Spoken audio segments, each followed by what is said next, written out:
keynote speaker is well-versed in the long-term view goal setting. We are so excited to have our Lawrence lecturer for this year, Harvey Gershman, who is the founder, owner, associate, and co-founder of GBB, who has had an incredible career in the solid waste industry. And he's here to give you these nuggets of knowledge, the building blocks. Looking back on his career, what are some incredible insights that he can share with you as you move through your long-term planning? So if you could turn your attention to the screens, we're going to have an introductory video from Mr. Gershman.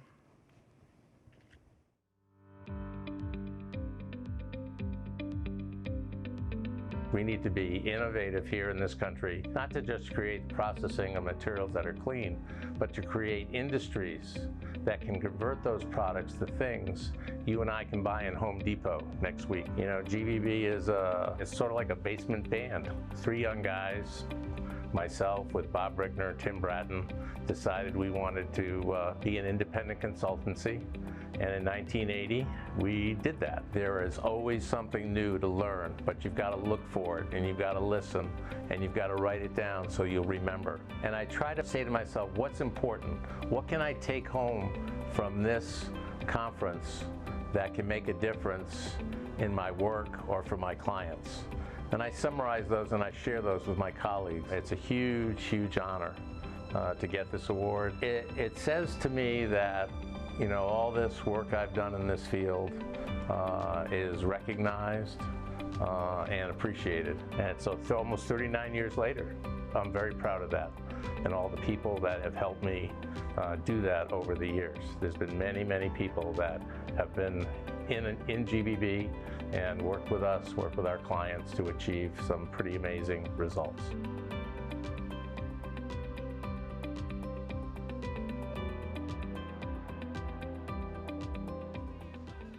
Okay, that's enough. Oh no, now it's more. I've always wanted to do that.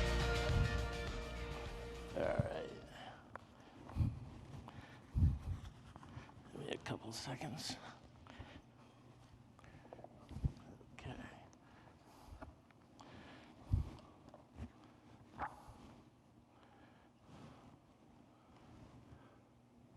Now if the slides will work, there we go.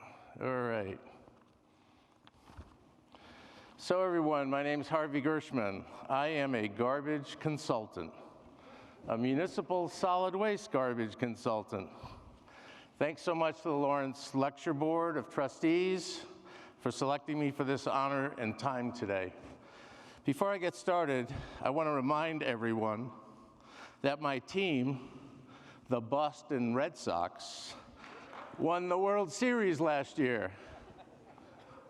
And my adopted team and the adopted team of David Bitterman are playing in the World Series tonight. So we both ask everyone here to root for the Nats. Go Nats! Okay, back to the lecture. And there is an assignment for you with this lecture, so please have your pens ready. There are so many to thank for helping me along the way. The mentors in my early years, Jim Abert, Harvey Alter, Frank Bernheisel, Sandy Hale, and Ora Smith. GBB's founders, Bob Brickner, Tim Bratton, Tom Barnett, and Chuck Peterson. Industry colleagues, Herb Hollander, Floyd Hasselrees, Natagosi, Nicholas Themelis, Marco Castaldi, Eric Peterson, Steve Howard, Andrew Mishkin, William Murray, Barbara Stevens, Eileen Berenier, Tony Esposito, Jim Keefe, and John Trotty, to name a few. Those at GRCDA and SWANA that provided me an opportunity to provide me an opportunity of an important industry professional network. Lanning and Kay Hickman, Barry Shanoff, John Skinner, Lori Scozzafava, Jeremy O'Brien, and now David Biederman's team is taking SWANA into the future. So many clients who found us in the crowd of consultant choices and trusted us to provide advice. David Sussman, Nick Humber, Bob Schoenhofer, Tony Noto, Lenny Shore, Phil Sunderland, Kevin Stearman, Nancy Neville, David Manning, Nathan Rich, Dar Boss, Doc Holliday, and Chief Judge Francis Tidingo Gatewood. To the GBB team members over the years and now, a special thanks to them and to GBB's new ownership team members, Steve Simmons, Chris Lund, Tom Reardon, and Jennifer Porter. I'm counting on GBB 2.0 to continue helping make meaningful and sustainable improvements to local solid waste management needs. And most importantly, to my wife Jen and our sons, Greg and Benj, for putting up and supporting my long hours and out-of-town trips to clients and conferences over the decades. Thank you all. Okay, my story. Where did I come from and how did I get interested in garbage? I grew up in Pawtucket, Rhode Island, the birthplace of American industry. That's the Slater Mill up there on the Blackstone River. Many small factories making all sorts of small metal parts and textile products. My first memories of waste management then included burning trash in our backyard 55-gallon drum, and open burning dumps where my dad would take me to look for reusable things. See that image on the top right there?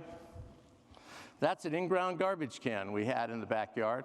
My mom would call out, "Harvey, take out the garbage." And I would take the kitchen pail and empty it into that thing so that city crews could come along and collect it for pig feed.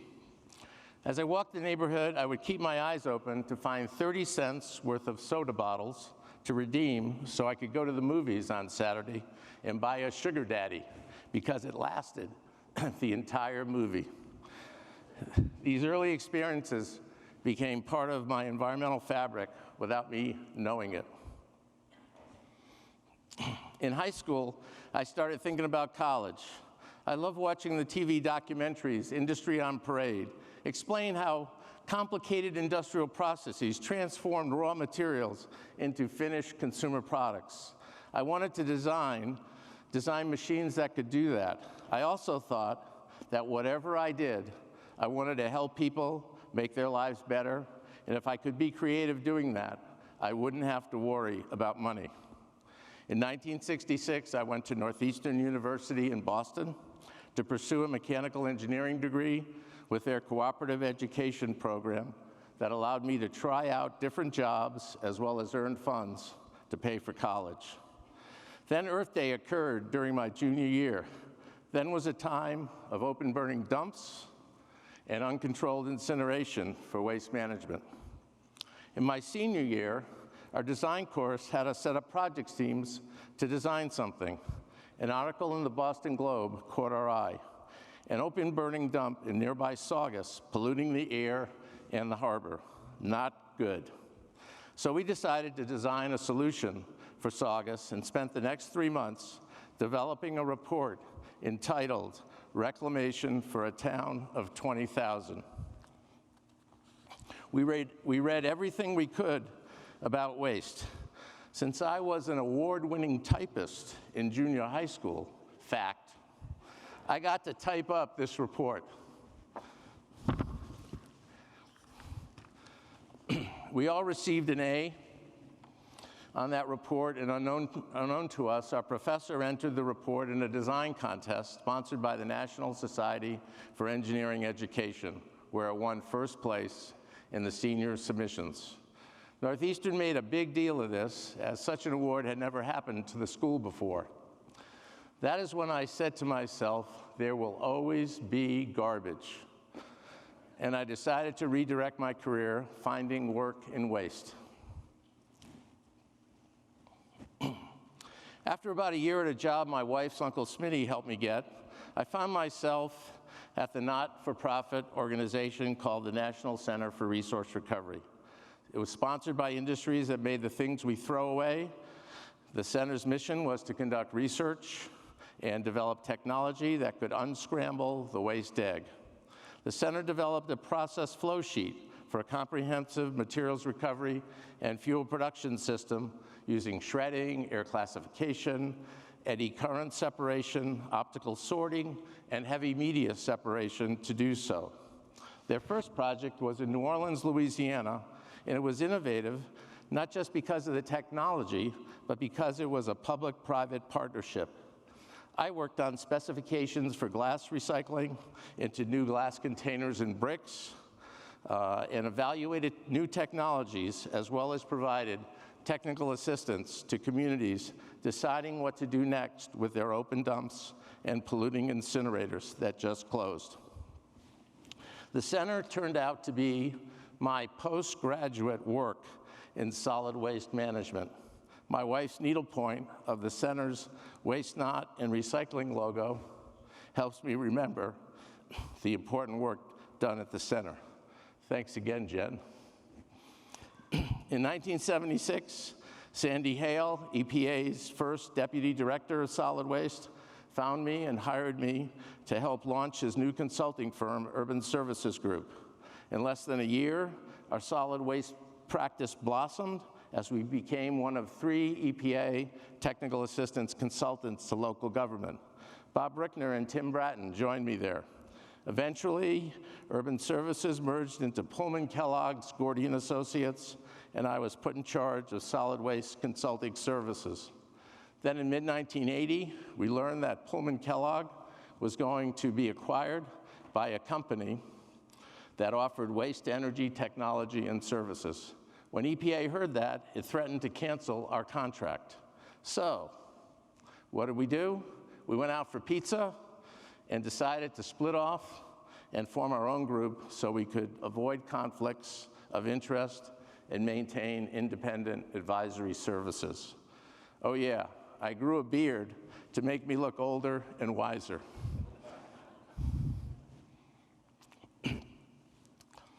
We started with 6 of us from Gordian, consultants in resource recovery, solid and hazardous waste management, alternative energy systems. Wow, we were ready to take on a lot. And we love garbage. We believe we had knowledge and value in the solid waste space, and there was a need for helping do better things with it. So we were confident to put second mortgages on our homes to raise our startup capital. Independence and objectivity, tell it like it is, divert more, spend less, have been some of our guiding principles. There was no billable work when we opened our doors on Monday, August 11th, 1980. However, thanks to EPA's David Sussman hiring us to continue helping EPA conduct seminars to promote recycling and resource recovery, we were 60% billable by the end of the first week. Phew. We've had many great staff members who shared the founders' desire to do more and better with waste. That's the 3 of us up there on the top row some years later, holding the GBB logo sculpture my dad made for us. Below are the new GBB owners, who I am so proud to say have the same guiding principles of GBB.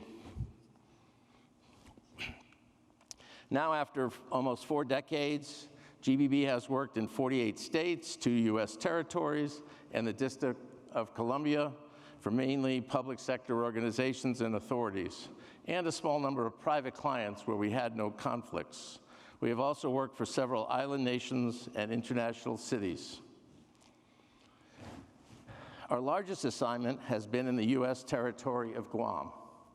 In 2008, GBB was selected by a federal judge to be the receiver to fix a non-compliant solid waste system that serves the entire island population, including military installations there. No contract, very unusual, just a court order. If we didn't follow our court order, we could be put in jail. Fact. It has taken us over 11 years to fulfill our orders, and now the island has a quality solid waste management system. We had to close a dump that started in World War II, build a RCRA-compliant landfill, hire and oversee its operator, fix a very broken residential collection system, add a new convenience center with household hazardous waste. We managed a spend of over $160 million in capital for these projects, all done with complete transparency under the scrutiny of a federal judge, local officials, the military, the media, and all residences and businesses there. We are the only consultant to have had such an assignment. Now, GBB is ready to take on more receiverships if and when the service is needed. Okay, let's talk a little bit about the evolution, or better said, the revolution of solid waste management since Earth Day 1970. Now, not of a revolution, which is the band my son Benj is part of. Earth Day 1970. The first Earth Day was radical. I encourage you to read more about it. Earth Day helped focus us on key objectives for managing solid waste. When RCRA passed in '76, it created the waste management hierarchy: reduce, reuse, recycle, compost, recover more materials, fuel, and energy, and lastly, dispose. This is a good hierarchy.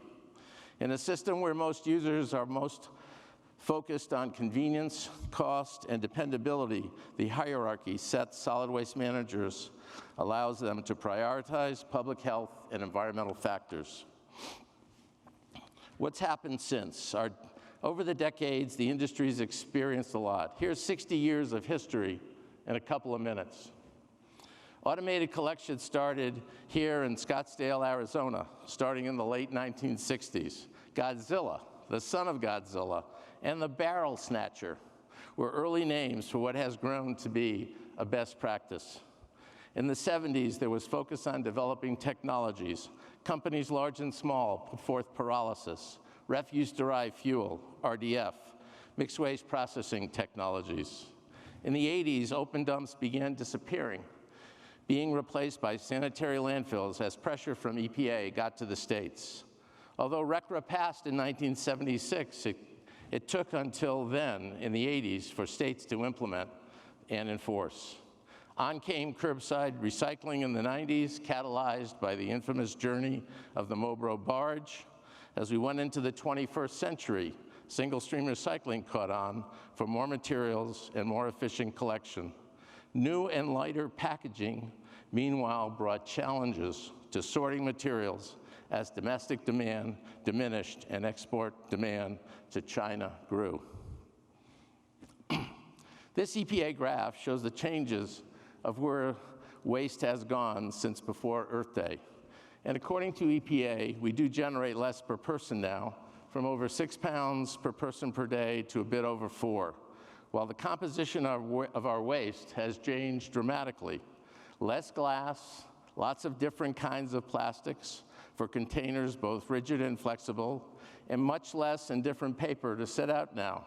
Little, if any, news, to lots of mail and corrugated boxes from Amazon deliveries. Overall, we have more waste to manage every year as our population grows. It's interesting to see that the amount we continue to landfill has stayed about the same as gains in recycling, composting, and waste energy have managed the growth in quantities. Here's where the waste and recyclables go now. There's been a buildup of curbside recycling programs that deliver materials to a growing number of materials recycling facilities, mostly owned by the private sector. Many transfer stations have been built to replace local landfills formerly owned by the public sector, to send waste to faraway landfills, generally owned by the private sector. Yard waste composting facilities have blossomed. The few mixed waste composting facilities that were built in the 1980s have either closed or become RDF production facilities. Waste energy facilities grew to more than 150 facilities until the 1998 amendments to the Clean Air Act caused many small-scale facilities to close due to high retrofit costs. In the past decade, there have been more closures of waste energy facilities because of age, ending of initial contract terms, and lower energy value being sold.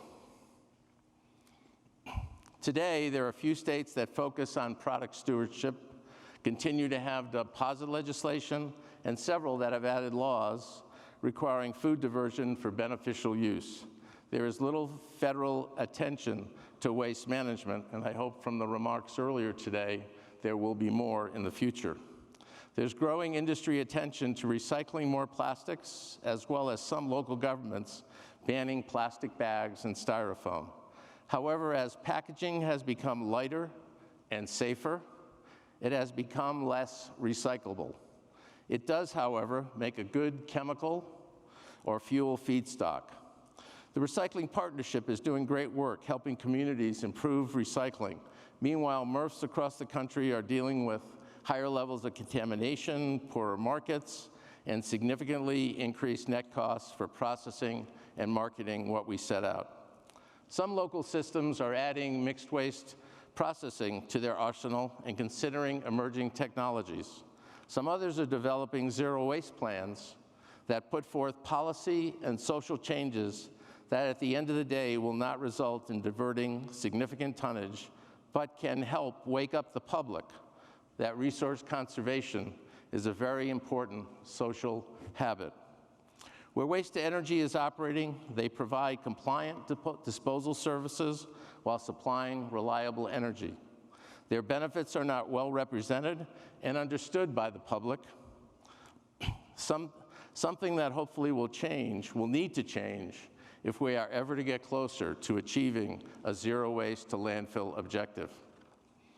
Closing commercial collection markets for more efficient services and greater levels of diversion are being advanced in places like Los Angeles and New York City. Closing the commercial market is a painful undertaking politically, but the results are there. Landfilling works and works pretty well and is getting most of the waste. Methane is being recovered and utilized more and more, but still, significant amounts are lost to the atmosphere. Not good.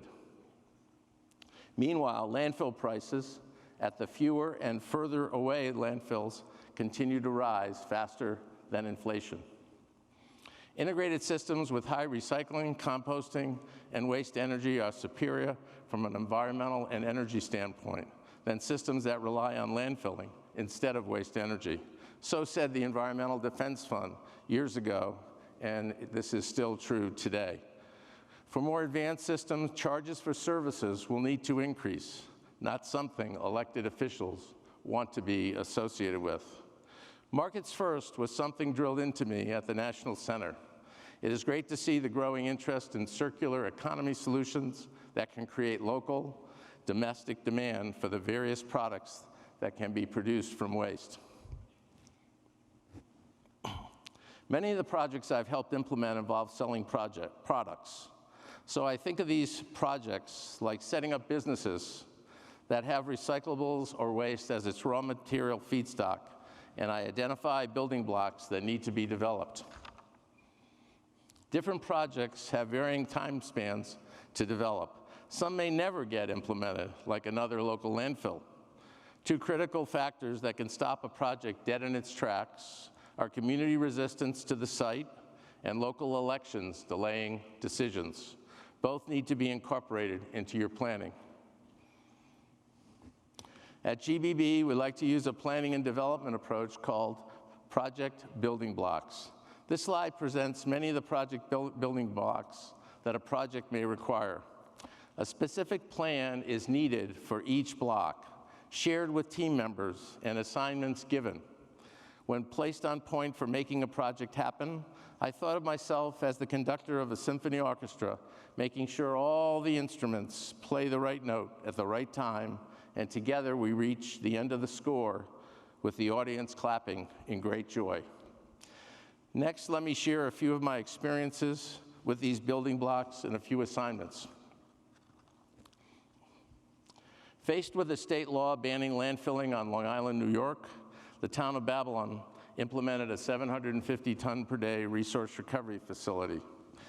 To make sure both residential and commercial waste in the town was delivered to the facility, the town obtained state legislation to establish a commercial garbage district and selected one contractor for townwide commercial waste collection services.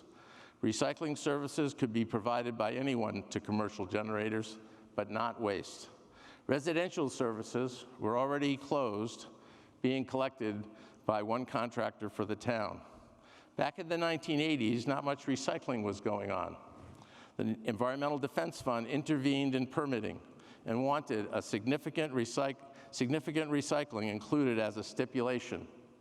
In 1986, we agreed on a 15% recycling requirement through curbside recyclables collection services. Only 15%, but we agreed to it and it worked.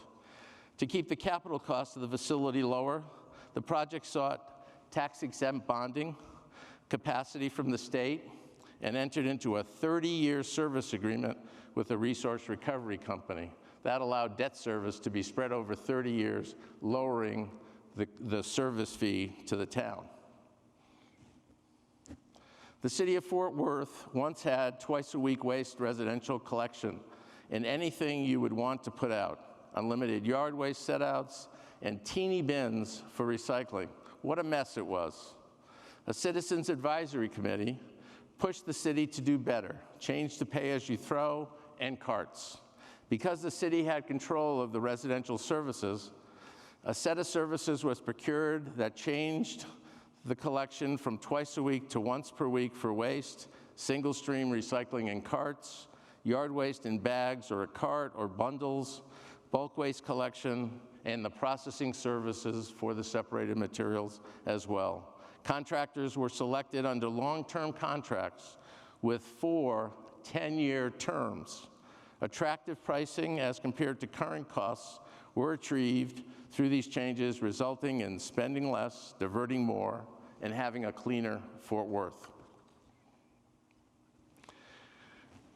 The Babylon project required a long-term agreement with the Long Island Lighting Company for the sale of power.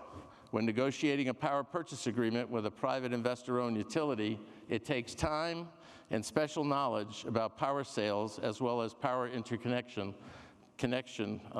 requirements. American Cyanamid, for example, a potential purchaser for steam, was concerned with getting involved in garbage energy that would connect them with organized crime. We helped them become comfortable with those projects, including the reliability of the technologies that would produce steam for 2 of their manufacturing facilities. Is there anyone here not experiencing the volatility of the value of recyclables? Projects that sell recyclables are less likely to have long-term contracts. They may be month to month or for several years at the best. It's best to share the market value risk rather than have a contractor provide a fixed price for their services. If a fixed price is required, the pricing will end up being more so the service can withstand downturns in values. It's fine to do that, but the client needs to be aware that they are sacrificing valuable revenue sharing for rate stability.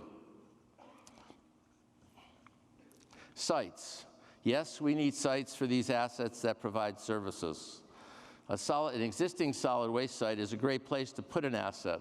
The Solid Waste Authority of Palm Beach County used an existing site when it added its new 3,000 ton per day waste energy facility to its integrated waste management system.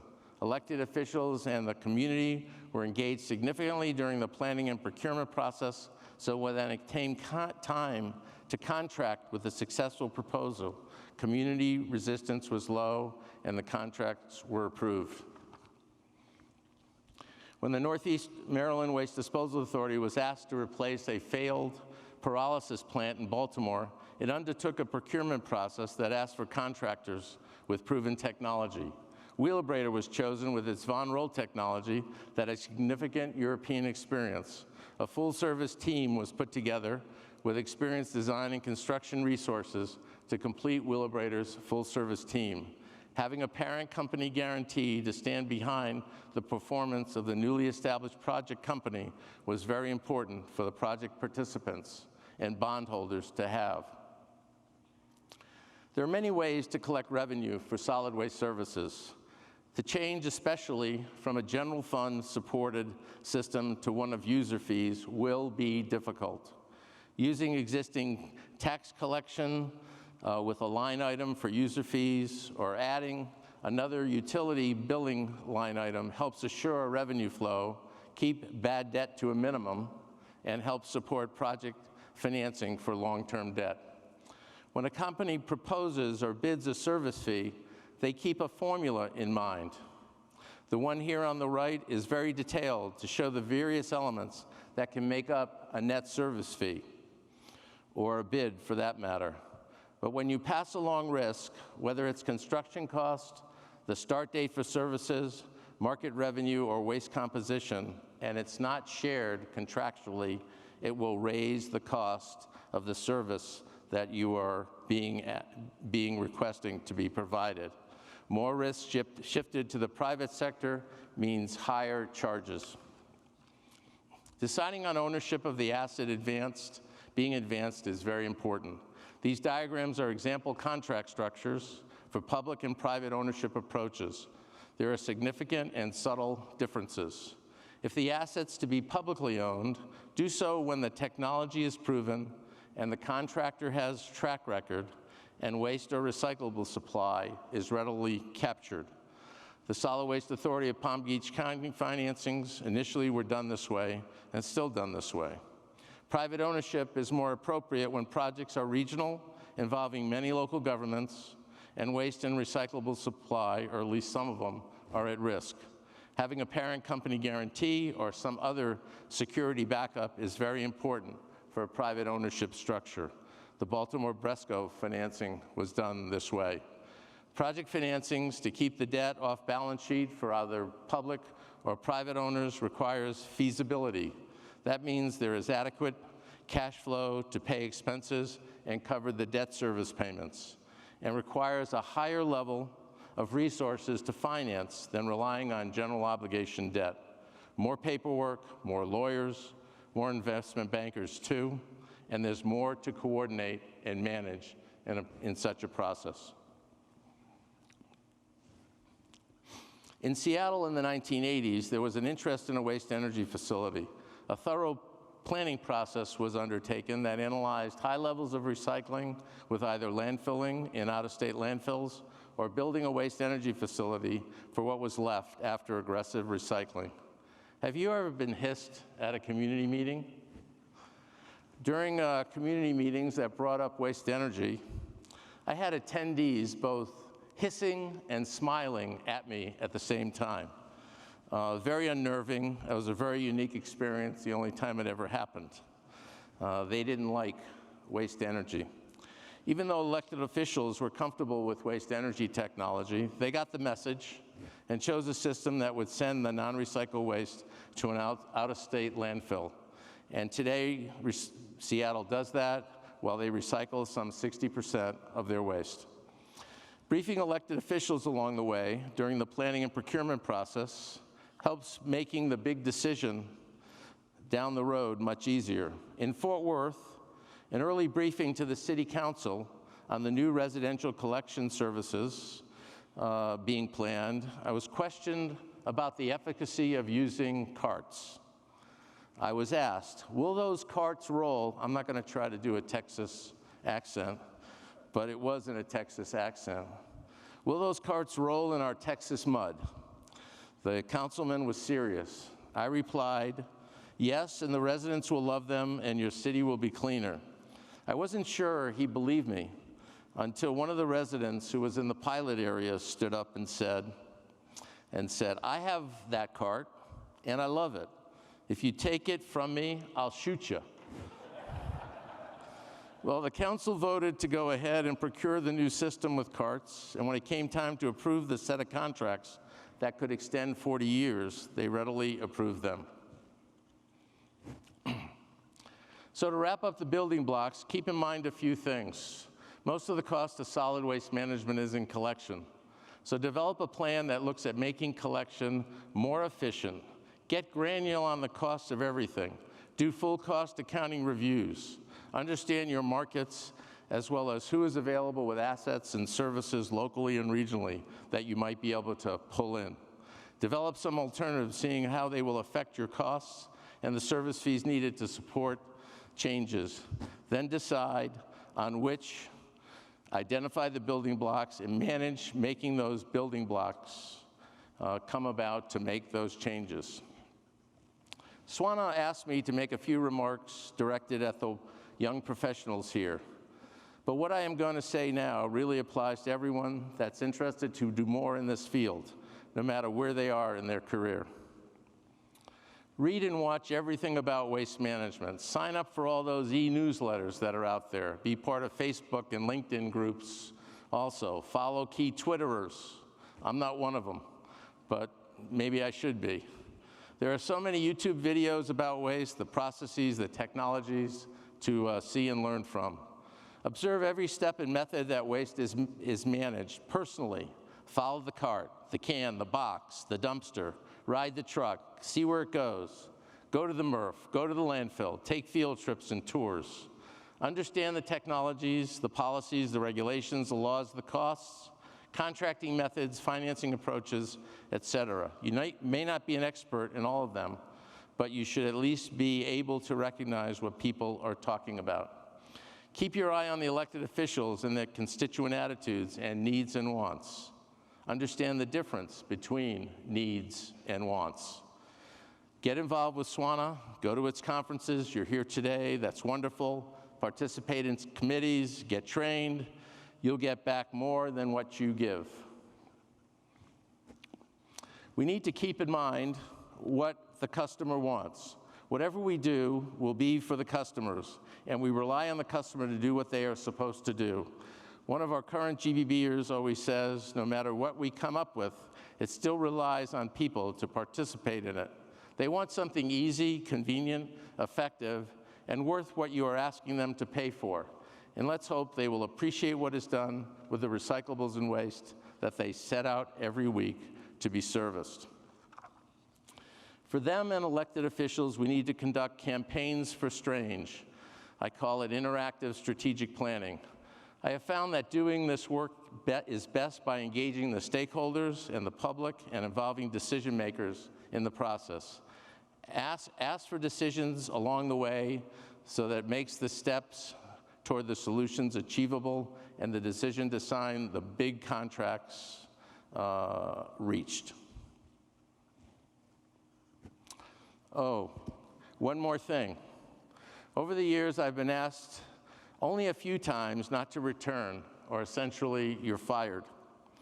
For one client, I had the idea that their waste energy stack should become an asset to the community by adding a clock to the tower, not the stack, sponsored by SACO or citizens, so that commuters waiting for Metro across the street would look over for the time rather than wonder what was coming out of the stack.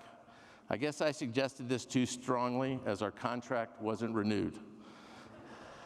So pick your battles wisely or get fired and sleep well at night. I still think this is a good idea. All right, where are we trying to get? Now I want to challenge everyone here with your assignment to help get us to the next level of better solid waste management. We need a goal. How about 90% diversion from landfilling by 2040? What would that entail? This chart shows services and facilities we have now and projects and additional assets we need to have in place to reach that goal.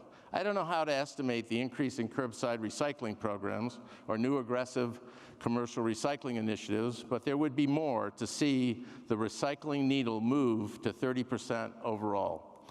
Those recyclables would need more MRFs, so they have to be doubled. Composting facilities would increase modestly, as well as change to covered forced aeration systems for the food waste they're now asked to take.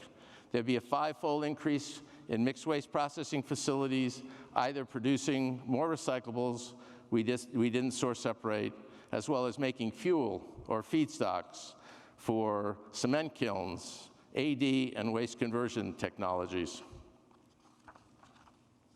Here's a projection of the resources and benefits for reaching this goal.